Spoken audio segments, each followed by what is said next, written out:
And I have Tim and Rich made some a very thorough presentation. Went about an hour and a half with the Stark County Commissioners today, and went into a great deal of detail about the 911 call receiving system and the other side of the emergency management operation, which is the computer-assisted dispatch.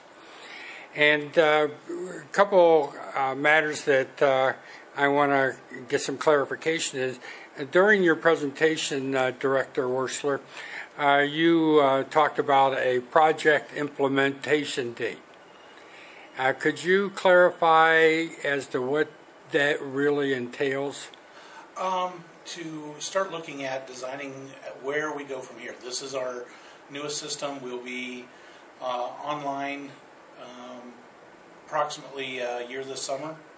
That means we have about 5 to 6 years to replace it. That means to start that replacement, we have to actually start planning about the next 24 months. About 24 months from now, we will start the planning process of looking at what current products are available, what the industry is doing as a whole, and what we're going to design for the next system. As I told the board, one of the major things is going with a hosted solution where the actual expensive capital backroom equipment is shared between several counties.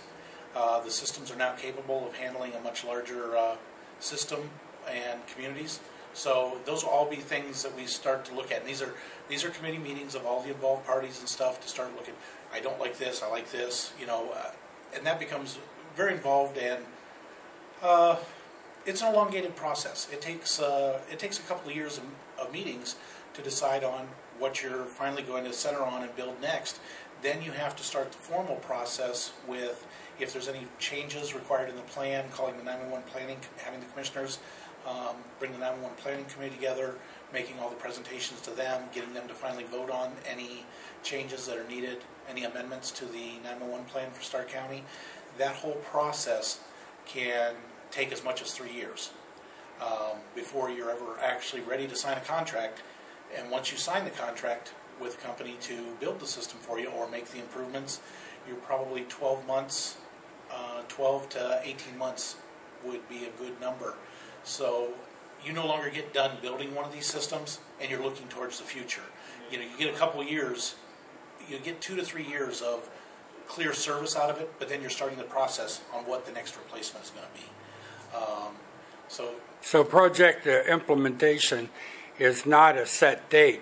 It's an evolving and a continuing process. Correct. Of maybe some expansion. Correct. Improvements, and also of a program replacement of capital equipment. Correct. And that all gets back to exactly what I presented to the board, is your hard equipment, the actual physical computers, all the physical equipment from headsets to mouses to computers to backroom routers and servers. Those are in service 24/7, so that's equivalent to maybe a 15-year lifespan over 5 years. Those things are constantly on, constantly working. So at 5 years nowadays is a long life for any electronic device. So that's just all the process. It's on about a 6-year, roughly a 6-year process. We call it 5 to 7, but it's roughly a 6-year process that we look at, the replacements of these systems. But that's a continuing 6-year process, cycling. Beyond the time that Rich and Tim are with Stark Emergency Management, right, there will be new personnel, right, new leadership that will be going through the same processes. Yes, that's a continuous evolving process. Okay. Now, but as far as the basic structure of Stark County's emergency management system, it's the infrastructure is pretty much set, as I understand it, with Canton City and the Sheriff's Department being a dual focal point at the 911 bases, and then with the CENTCOM, the Red Center, Alliance, Perry, North Canton, and Minerva being the CAD side of things. Is that right? Well, really, this doesn't address the CAD. I mean, most 99% of what we talked about today here. Now, you did mention in your presentation, sort of in passing, the MARC system, which is the state of Ohio system. Yes. And from prior presentations that I've been at, it seems to me that, and I think you reinforced this notion in your presentation today, there's going to come a point in time where Stark County is going to have to decide whether Stark County is going to have its own radio system or we're going to become part of the MARC system. Is that a proper read? From this is just Tim Worsler speaking. Right. I'm not speaking on behalf of the county. From attending the SCOG meetings, from attending the different meetings where there's been presentations done, it is my opinion, and my opinion only, that if we as a community do not make a plan within the next 2 or 3 years of how we're going to address capital replacement cost on our system, we will be forced to look at MARCs because the cost would be lower. If we wait until our system is completely aged, at the end of life, we won't have a choice because the cost will be so tremendous. Those are decisions that, even though we have 8 years, we have about 8 years life, seems to be the number that I hear most commonly used by the sheriff of Kansas City, by professionals from Motorola. We have about 8 years of life left in our current radio system. With that in mind, that's why I say over the next 2 to 3 years, we have to figure out what we're going to do, because then we're only going to have 5 years to implement it. And that would be address the capital cost and then actually move forward with designing and implementing it. Because this is, again, that is not a system just like 911 that you wake up tomorrow and say, here, I just want to sign a contract and implement it. So that is my opinion, that if we don't address it soon, we'll be forced to work with a larger body like MARCs. Now, I understand Perry is already with MARCs, is that correct? North Canton. North Canton, I'm sorry, North Canton. North Canton is. They're going to be the first here. But remember, too, that even radios that we have in our agency have all 3 systems on them. We have 3 systems on ours. We have the Stark County radio system. A single radio can operate on the Summit County system, the Stark County system, and or the state MARC system. And it's just really, when you start discussing those systems, it becomes an issue of the maintenance and capital costs of those, and how having our own system, we have another layer of redundancy. If our system fails, we could work on the MARC system, things like that. So it gets very complicated. I would really recommend anything more than that. You have the system So owners. the different kinds of lines between CENTCOM and Minerva, and then the rest of the dispatch centers. Is CENTCOM have the best connection?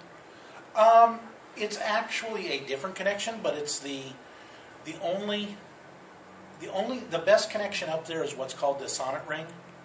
Okay. And that's why the Canton and the Sheriff's Office were picked to put the equipment, was because that provides a dual path in and out.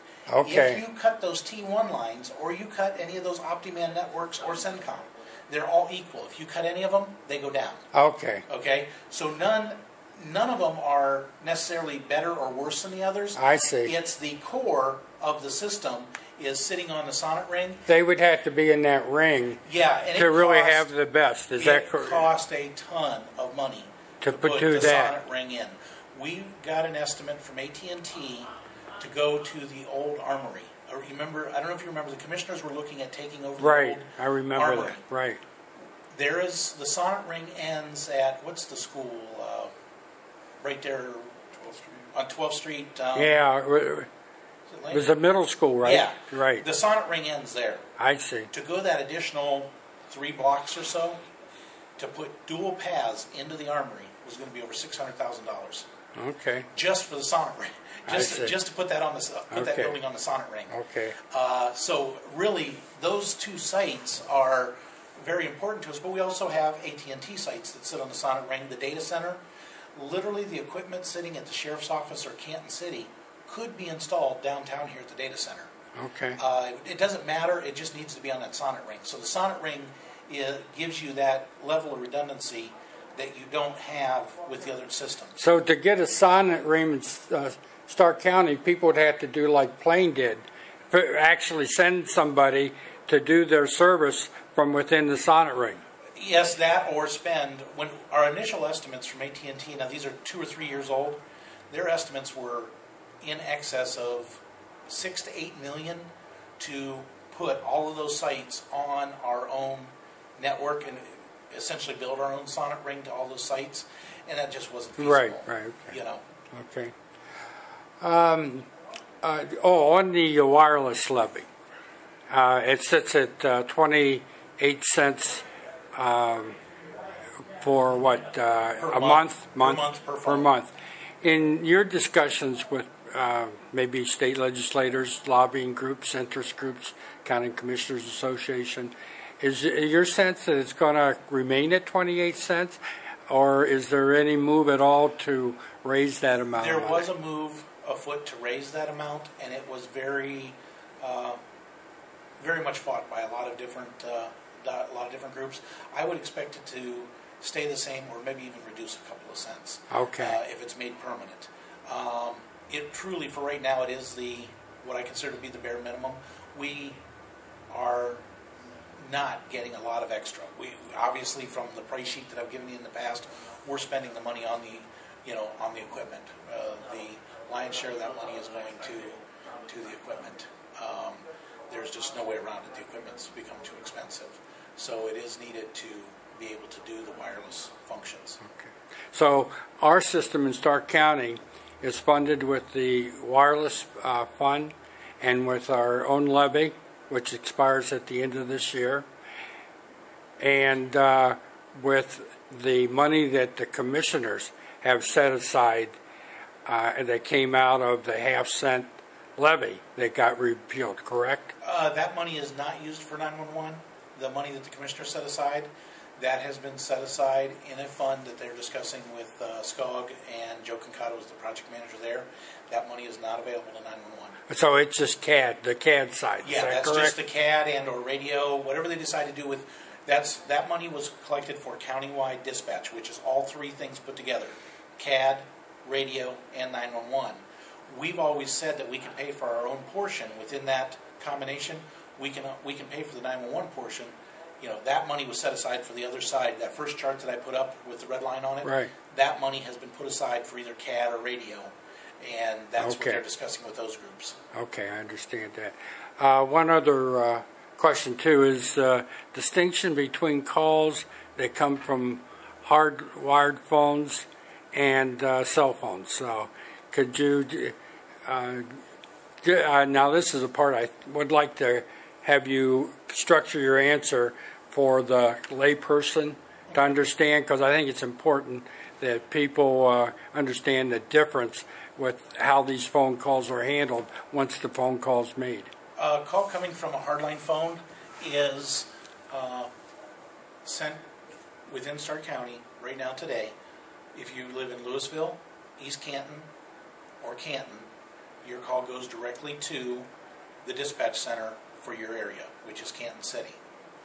In the near future, over the next few months, we will start to turn that same type service on for communities like Alliance, North Canton, Minerva, those communities that have their own police, fire, and medical, and those agencies are answered for by one person. Okay? There's a lot of confusing examples I could give you of where that doesn't work perfectly, but if the person answering the phone dispatches the police, fire, and medical that would respond to your house, they answer all three. Those calls now have the ability on the new system to go directly to the dispatcher. And we're still talking about hardwired okay. phones. So that's really, yeah, that's it. The rest of the calls, all the rest of the calls today, all the hardline calls, with exception of Louisville, East Canton, Canton City, all go to Stark County 911. They're answered by a 911 operator and then transferred to the appropriate dispatch center on 911 circuits. Okay. The wireless calls all come to 911. They are sorted by police, fire, and medical, and then sent to the appropriate jurisdiction. Because wireless towers don't recognize jurisdictional boundaries in any manner, to try and separate up the cell phone towers to send them to individual jurisdictions, you just compound that issue of where, you know, a single tower here in Canton City might take in 6 or 8 political jurisdictions, and they would have to sort those calls out and then transfer them. That's all being done at one central point and distributed out, and I expect it to stay that way for the next several years at least. AT&T is trying to, AT&T and the cell phone providers are trying to come up with solutions to that, but so far there is not a good solution for distributing the cell phone calls. We would like to have eventually established with cell phone calls what's called an emergency service number, attached not only the geographic location as best they can estimate, but based on that geographic location, an ESN number established with it. Once that is accomplished, then we could treat the cell phone calls very much like we treat the hardline calls. But I don't see that happening. It's going to be at least 5 to 8 years. They're working on it, but it's been much more complicated. They've done a couple of test studies in small communities, and it's not. There's not a good answer to it right now that it's reliable. Rich, do you have anything to add to any of the topics we've talked about? No, sir. I believe between the actual discussion and what Tim answered in your questions here, not really, just to reiterate that this entire system up there on the board is in fact to ensure that the caller gets to the appropriate dispatch center. With that, a number of different examples, because of things like the cell phone calls, that to make sure that we get both good data information, especially if the caller would be in a vehicle, to be able to maintain, be able to update that dispatcher as to where that vehicle is currently located at.